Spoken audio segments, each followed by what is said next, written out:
తో పాటుగా కంచర్ల విజయభాస్కర్ గారు టీడీపీ అధికార ప్రతినిధి. ముందుగా రామ్మోహన్ రావు గారితో ప్రారంభిద్దాం విశ్లేషకులతోటి. రామ్మోహన్ రావు గారు నమస్కారం అండి. విజయ్ గారు నమస్కారం. ఎస్, అంటే ట్రంప్ తీసుకునేటువంటి నిర్ణయాలు కావచ్చు, ట్రంప్ వ్యాఖ్యలు కావచ్చు, చాలా వైరల్ అవుతున్నాయి. చాలా అంటే లేనిపోని గొడవలకు దారితీస్తున్నాయి అనేది ప్రపంచవ్యాప్తంగా అనేక మంది రాజకీయ నిపుణులు కూడా చెప్తున్నారు.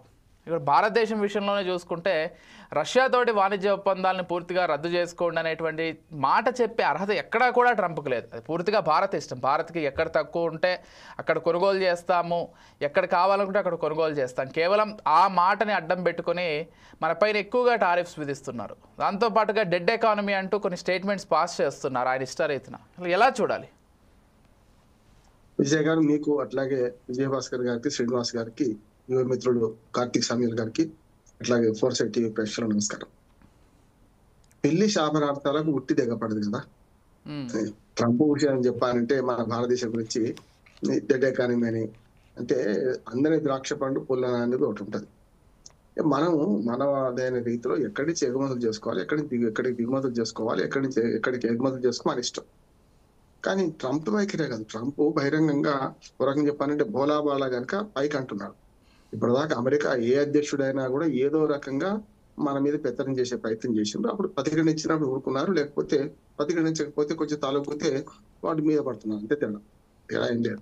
అమెరికా మొదటి నుంచి ఏ అధ్యక్షుడైనా సరే, కెనడా నుంచి మొదలు పెడితే అంత మొదటి నుంచి ఓడిచిన భారతదేశంలో స్వాతంత్రం వచ్చినప్పటి నుంచి ప్రపంచవ్యాప్తంగా అమెరికా తన పెత్తనాన్ని కొనసాగిస్తూనే ఉంది.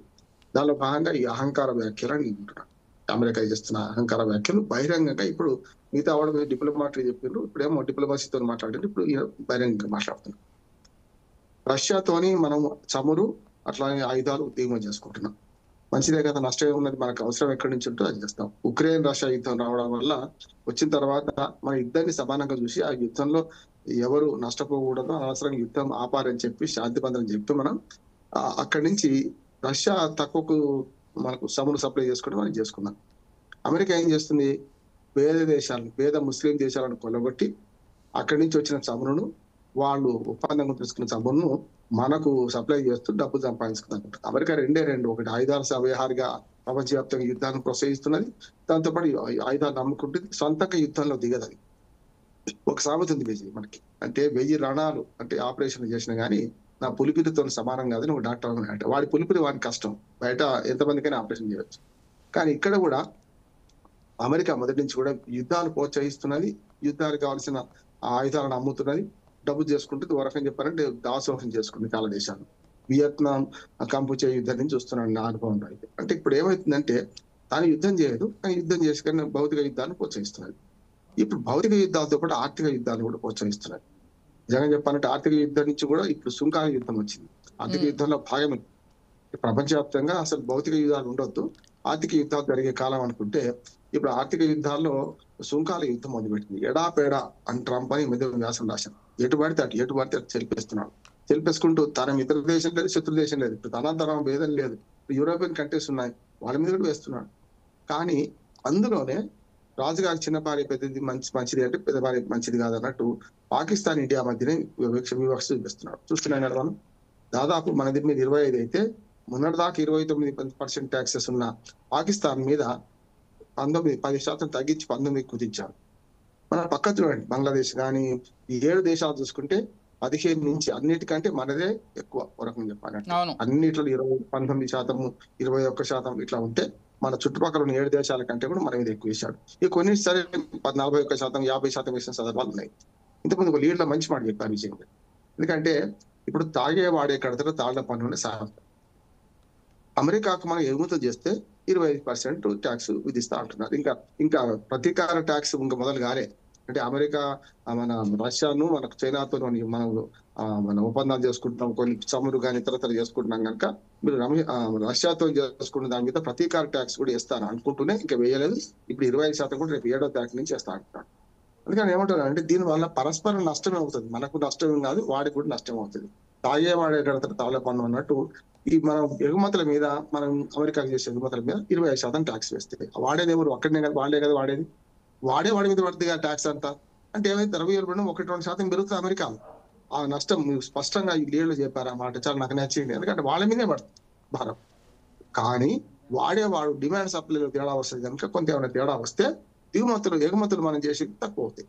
అన్నిటికంటే పెద్ద ప్రమాదం నాకు ఈ సుంకాలు కనిపిస్తలేదు, కానీ అమెరికా ఒక షరతు విధిస్తున్నది. ఈ చమురును ఆయుధాలను రష్యాకి దిగుమతి చేసుకోవద్దని అనుకుంటూనే ఇంకొక పెద్దది చేస్తుంది ఏంటంటే పాల ఉత్పత్తులు, వ్యవసాయ ఉత్పత్తులను మేము దిగుమతి చేస్తాం మీ దగ్గరికి, మీరు తీసుకోండి కదా. అది పెద్ద ప్రాంతం. అసలు మనకు అవసరం లేదు, మనమే ఎగుమతి చేసేలాగా ఉన్నాం.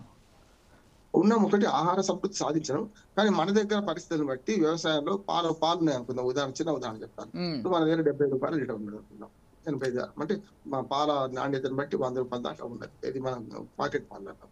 చూస్తే మనకు వాళ్ళు ఒక 15 నుంచి 20 రూపాయలు వాళ్ళ పాల ఉత్పత్తులు మనం దిగుమతి చేసుకుంటే లీటర్కు 15 నుంచి 20 రూపాయలు మనకు తగ్గుబడే అవకాశం ఉంటుంది. ఎందుకంటే వాళ్ళ సబ్సిడీలు ఎక్కువ. వ్యవసాయ సబ్సిడీల మీద మనం ముచ్చుకుంటుంటాం, కానీ వ్యవసాయ సబ్సిడీలలో మనకు చాలా లీస్ట్.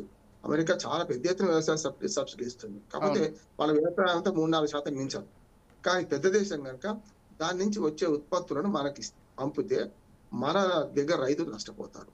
దాంతో పాటు వ్యవసాయ ఉత్పత్తులు కూడా అంటే చౌకలో మన దగ్గర కంటే చౌకలో వాళ్ళు దిగుమతి సుంకం విధించుకున్నా సరే మనకు అంతకంటే చౌకలో మన దేశీయ వ్యవసాయదారులు నష్టపోయే విధంగా ఉంటుంది. అది చాలా మరణ శాసనం అంటున్నాడు. అందుకని నేను మోడీ గారిని అభినందిస్తున్నాను. ఏంటంటే ఇటీవల ఒక మంచి నిర్ణయం చేశారు. మేము ఈ దిగుమతులను ప్రోత్సహించము, వ్యవసాయ ఉత్పత్తుల దిగుమతులను చాలా వరకు నియంత్రిస్తాం, మేము రానియమన్నారు. అది మంచిది. అంటే వ్యవసాయ రంగానికి ఒక మేలు చేసే చర్య అంటున్నాడు. ఎప్పుడైనా సరే వాటికి అతీతంగా మంచి చేస్తే మంచి, చెడ్డ చేసి చెడ్డ అందాం. కనుక ద్రవ్యోల్బణం మన దగ్గర పెరుగుతుంది ఒకవేళ అటువంటి దిగుమతి చేసుకుంటే. రెండోది ఏంటంటే ఒక మాట చెప్పి ముగిస్తాను నేను. ఇప్పుడు మొత్తం పరిస్థితుల మధ్యన మనం వేరే చూసుకొని మనకి ఏది అవసరమో మనం తీసుకుందాం, ఏది వద్దో నియంత్రిద్దాం. ఎందుకంటే వాడు చెప్పినట్టు ఆట ఆడడానికి గతంలో ఇందిరాగాంధీ గారే నిక్సన్ ముఖం కళ్ళల్లో కాళ్ళు పెట్టి చూసి ఏమన్నది, మీరు మంచి మిత్రులే కానీ మీరు మమ్మల్ని నియంత్రించలేరు అన్నది కదా. అది వాటి కూడా అంటున్నాం. అంటే మనం ట్రంప్ మనం స్నేహితుడు అంటే కడుపులో కత్తులు పెట్టుకొని పొడి చేస్తా అంటున్నాడు. మనం దయచేసి మనకు జాగ్రత్తగా ఉండాలి. అన్నిటికంటే ఇంకొక మాట చెప్పి ముగిస్తాను. మన పార్లమెంట్ పార్టీగా 30వ కూడా మేము మధ్యవర్తిత్వం వహించా కాల్పుల విరమణకి అంటున్నాడు కదా, తప్పు కదా. ఆ మాటను ట్రంప్ గారు ఎవరి మధ్యవర్తిత్వం అవసరం లేదు అని అంటున్నాడు. కానీ నేనేమంటున్నానంటే నొక్కి వక్కాడించాలి. ఏమని? ట్రంప్ కు సంబంధం లేదు. అమెరికా ఉపాధ్యక్షుడి గురించి మాట్లాడాడు కదా, అమెరికా ఉపాధ్యక్షుడు 3 సార్లు ఫోన్ చేసిన ఎత్తలేదు, నేనే మాట్లాడతా. అందుకని జేడీ వాన్స్ గురించి మాట్లాడినప్పుడు ట్రంప్ అనే మాట ఎందుకంటలేదు అని అంటున్నాడు. రాహుల్ గాంధీ గారు సరే మిగతా వ్యాఖ్యలతో ఏకీభవించాను, కానీ ఈ వ్యాఖ్యలలో కాంగ్రెస్ పార్టీ చేస్తుంది ఏంటంటే మీరు జేడీ వాన్స్ గురించి మాట్లాడిన నేను అడుగుతున్నా, మరి ట్రంప్ ఈ విషయంలో ట్రంప్ ప్రమేయం లేదని ఒక మాట అంటే అయిపోతుంది కదా. ప్రమేయం ఉందా అంటే ఆ పేరు ఉటంకించాలంటున్నట్టే. ఖచ్చితంగా. ఎందుకంటే 1-2 సార్లు అనలేదు కదా, దాదాపు 25 సార్లకు పైగా ప్రతిసారి అదే మాట అంటుంటే ట్రంప్ కనీసం భారతదేశం వైపు నుంచి ఒక్కసారి అయినా కానీ ట్రంప్కి ఏమాత్రం సంబంధం లేదని చెప్పగలగాలి కదా. అదే 29 సార్లు విజయ్, నేను అన్నమాట 29 సార్లు పార్లమెంట్ సమావేశం జరుగుతున్నప్పుడు కూడా 30 సార్లు అన్నాడు కదా ఆయన. మొన్నట్టున్నా నేనేమంటున్నారు, శాంతి బహుమతి ఇవ్వాలి ట్రంప్ అంటున్నారు. అవును, శాంతి బహుమతి ఇవ్వాలి. ఆయన అది చాలా గట్టిగా కోరుకుంటున్నాడు, నోబెల్ బహుమతి నాకు రావాలని. అంటే ఆయన వచ్చినప్పుడు 6 నెలలు అయింది. అమెరికా మన రష్యా ఉక్రెయిన్ యుద్ధం ఆపలేదు, ఇరాన్ మన ఇజ్రాయెల్ యుద్ధం ఆపలేదు, గాజా హమాస్ యుద్ధం ఆపుతలేడు. ఏమైపోయింది ఆయన ఏది ఆపకుండా చెప్పుకుంటాడు కదా, అన్ని నేనే ఆపుతున్నా, అసలు ప్రపంచం అంతా నేనే, మొత్తం నా చేతుల మీద నడుస్తుంది, ఎక్కడ అన్ని యుద్ధాలు ఆపుతున్నా అని చెప్పుకుంటున్నాడు. అంతిమంగా ఒకటి గాలికి పోయి పేలకు పెండి కృష్ణార్పణం అన్నాడు ఎవడు, అట్టే ఉంది పని. అవును, అంటే ట్రంప్ వ్యాఖ్యల్ని ప్రపంచవ్యాప్తంగా కూడా సీరియస్ గా తీసుకోకుండా ఫన్నీగా తీసుకునేటువంటి ఒక సిచ్యువేషన్ ట్రంప్ స్వయంగా తెచ్చుకుంటున్నాడు. ఈ భారత ఎకానమీ విషయంలో కూడా కేఏ పాల్కు ట్రంప్ కి ఏం తేడా లేదండి. అంటే కేఏ పాల్ని అవమానించడం కాదు, కేఏ పాల్ ఏం చెప్పినా నష్టమేం లేదు, మనకు ప్రపంచానికి నష్టం జరగదు. కానీ ఒక అమెరికా అధ్యక్షుడు, ప్రపంచాన్ని శాసించే దేశానికి అధ్యక్షుడు, ఆయన ఏం మాట్లాడినా మనందరి మీద ప్రభావం పడుతుంది కదా, అది ఆలోచించుకుంటే మంచిది. రైట్.